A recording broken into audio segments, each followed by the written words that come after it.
Hello, everyone. Oh, very, very cool. A few days ago, I was speaking to someone, and he said that it will reach a time that people like El-Rufai will tear off their clothes. And I was looking at them, I was like, what does that mean? He said it's not as if they will literally tear off their clothes, but they will use their mouth to come out and be confessing to the public. We're almost at that place. El-Rufai, that was a tyrant, little-fingered, vile tyrant, the way he was called by a lot of people, who arrested so many people, so many critics, so many journalists. If you say PIM in Kaduna, PIM, El-Rufai will put you, will get you arrested. People went through a lot in that Kaduna, who literally almost was as if he was siding with the terrorists that were destroying the people and killing the people in southern Kaduna. Today, he's the one who is running up and down, kitty kitty, kata kata. The person that he had put into office that was supposed to be his stooge now turned out not to be that stooge after all. So this is what Gazette, El-Rufai did a tweet, and the tweet was just so, it's just Nigeria is Nigeria, where people can do anything and get away with it and say anything and get away with it, and they do it with such impunity. But I believe in this country, one day we will get to a place where we have citizens who actually understand the value of being citizens. But let me come to People's Gazette. El-Rufai, whose critic Dadat vanished in 2019, admits Kaduna government sponsored talks to kidnap, torture critics. Mr. El-Rufai warned a follower against criticizing his political protege turned enemy Uba Sani to avoid suffering the same fate as others who were kidnapped. Former governor of Kaduna, Nasir El-Rufai, under whose watch his critic Abubakar Dadat Idris mysteriously vanished in 2019, on Tuesday confirmed the state runs a kidnapping team. And even when Dadiata's kidnapping happened, there was one of the tweets that El-Rufai's son, one of El-Rufai's sons, had made, which alluded to the fact that they knew something about it. Because they were like, oh, when he was doing this thing and all of that, it's crazy. And I just saw this, because even when I saw the tweet, I was like, is that what happened to Dadiata?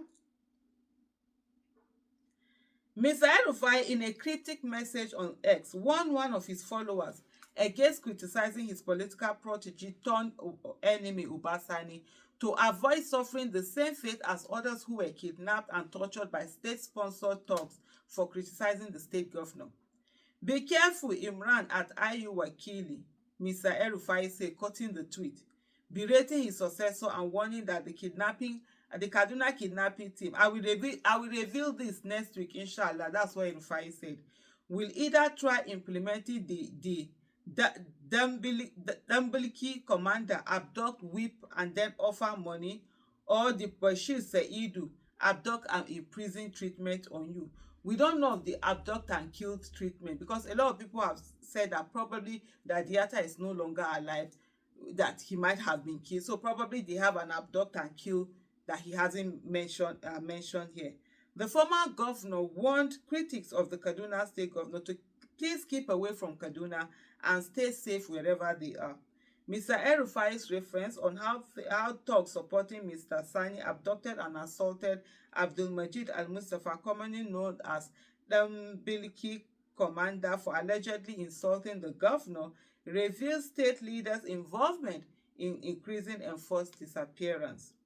The United Nations in 2023 said Nigerian authorities are not doing enough to curb enforced disappearance.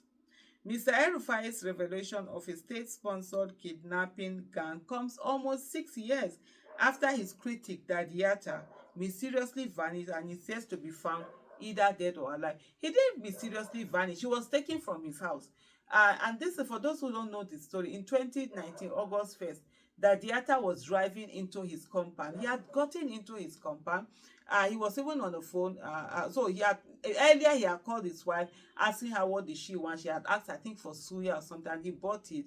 He drove into his car. You know, sometimes you enter your house and you stay in the car. You just want to finish one or either you're on the phone or you're finishing something. I do that a lot, because what you want to do is that you want to finish everything so that when you enter the house, you're fresh for your family. You can give them their attention instead of entry and then you're on the phone, or you're entry, you're still making some messages or whatever. So he was was in the car, and it was while he was in the car that this vehicle that came in, and then they took him from there. The wife was literally watching from the window because she was waiting for him to come when he was taken away from his residence. So he didn't mysteriously disappear. He was actually taken, abducted from right in his house. Amid trending "Where is Dadiata" on X in December 2019, Bashir El-Rufai, one of El-Rufai's sons, dismissed Nigerians pushing the campaigns as clowns, suggesting the former governor's critic was suffering the consequence of his action. What was this his action? The fact that he was criticizing El-Rufai, Kaduna State government, and the Nigerian government. That was it. The same, and this was the tweet that he did. He said, the same clowns who encouraged him when he was creating false stories and capitalizing on lies that could endanger lives solely for political ends are the same individuals trending hashtag asking where is Dadiata.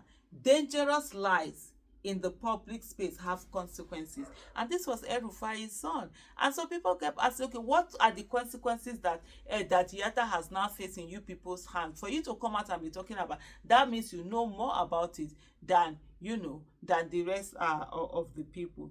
Mr. El-Rufai's Tuesday revelation has generated debate on social media, as many now ask him, where is Dadiata? An ex-user at Famoyegun said, was that what happened to Dadiata? Shortman Devil. That's what he called El-Rufai. Another ex-user, King of Multi-Goal, said, Wahala.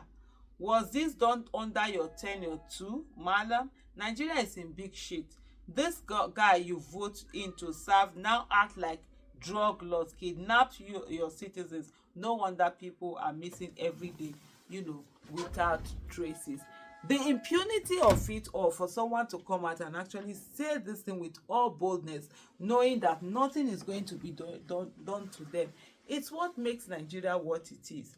In places where things work, there's always a rule of law. Nobody is above the law. Because you have power and connection, it does not make you above the law.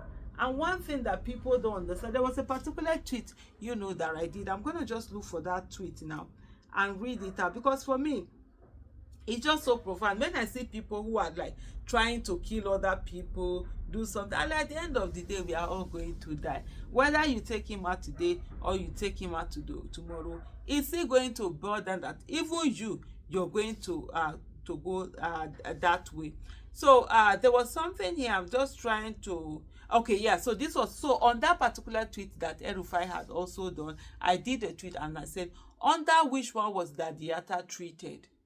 He is still missing. And then I said, the good thing about life is that our end is similar.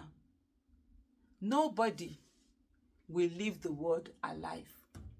All of us will die. So whatever anybody thinks, because they have power, they can disappear somebody. They should know that one day, they too, all of us will be permanently disappeared from earth. Thank you so much for watching. Bye.